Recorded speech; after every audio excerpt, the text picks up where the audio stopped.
Wow, it's 2025. It's time for a checkup. How are things going?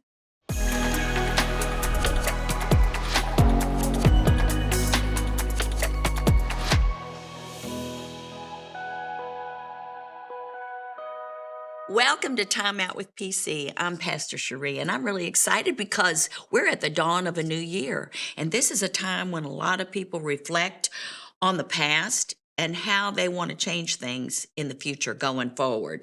So I love the start of each new year because I think it's a time to have a reset, and we've got fresh opportunities where we can start something that we've been dreaming about that we've never done before. Maybe that's something maybe you've got something that just keeps going to the end of the list, the end of the list. And this is the year when you're going to break out and start working on that dream or that vision that you have for yourself. So I want to make I'm calling this time for a checkup because I want to make a parallel between your physical health, which is a big focus for a lot of people at the beginning of the new year, but also between your physical health and your spiritual health. So health experts, let's talk about the physical part first. Experts report that preventative care is not only can lead to better health, but it reduces the risk of disease, also reduces cost for you. And a lot of people that don't do preventative care are unwise. Let me tell you a short little story of a man that I knew who started to have kind of concerning symptoms. He started getting sores breaking out on his ears, his nose. When he would go up steps, he was having a hard time breathing, and he had a fear that he had cancer. And so he refused to go to the doctor because he didn't want to hear the doctor say, and that's a lot of people just let things go too long. Well, as it turned out, he did totally destroy his health by what was a very simple thing that could have been fixed. What he had was when he would empty his bladder, it didn't completely empty all the way. And so all of these toxins were staying in his body. And so it caused him to go into congestive heart failure. It caused him to go into kidney failure. It wasn't cancer. It was a little simple fix. So how many of us just let things go and don't function in preventative care? Okay, so this truth has its parallel in the spiritual realm. So throughout the Bible, God uses very strong language to describe what can happen to us if we neglect our walk with Christ. So Hebrews chapter 12 has some statements starting in verse 15. Here's some things that can happen when you neglect your walk with Christ. You can fall short of the grace of God, not even be aware or forget that it's available to you. Bitterness can take root, and it affects many people and causes a lot of trouble. Have you ever been around a bitter person and how they just want to put that on you? And you kind of feel like you need to go home and take a shower.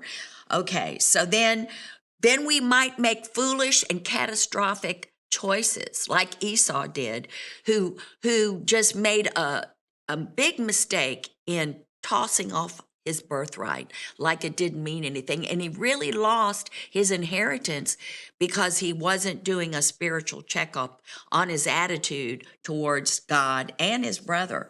Okay, so these things are kind of hard to face or think about, but it's kind of necessary in our spiritual checkup.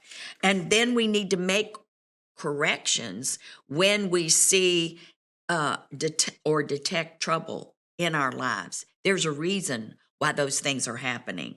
So we're checking up, but we need to take some time out to do personal inventory. This is a great time at the beginning of a year to take a personal inventory, to get our focus back on track, to accomplish the goals. That's being preventative. And then everything begins to shift. So instead of looking back with regret, we look forward with hope because we've got our focus right. We're taking action steps. Now, here's some action steps that you can take to help do a spiritual checkup. First of all, make God a priority. You know, there's a lot of things we need to do in life. We can't do them all, but first it should be God first because He's got the wisdom to help us work through all the other issues of life. This one habit of making God a priority will pave the way for direction, healing, stronger faith. It's amazing how one habit can impact every other area of our lives. Another action step is to decide that this is your year of accomplishment. Come on, it's the beginning of a new year. And ambitions, maybe limitations and barriers that have held you back in the past can be broken down by focusing and deciding. Amen. And then determine that something you will do that you've never done before, you've always wanted to do, but you've got to take some time out to think about this stuff. And then I encourage you to write it down and put it in front of you. This is a new habit that I developed a couple of years ago, and I'm now doing things I never thought I would do before because I focused and I determined and I decided. Amen. And then lastly, I want to say, live generously with a heart of compassion. It's a powerful way to live your life in alignment with God. Just live generously, have a heart of compassion for your fellow man. Those are some great things to think about at the beginning of a new year. And I believe that if you begin to take these kind of steps, you're going to have the best year ever. God bless.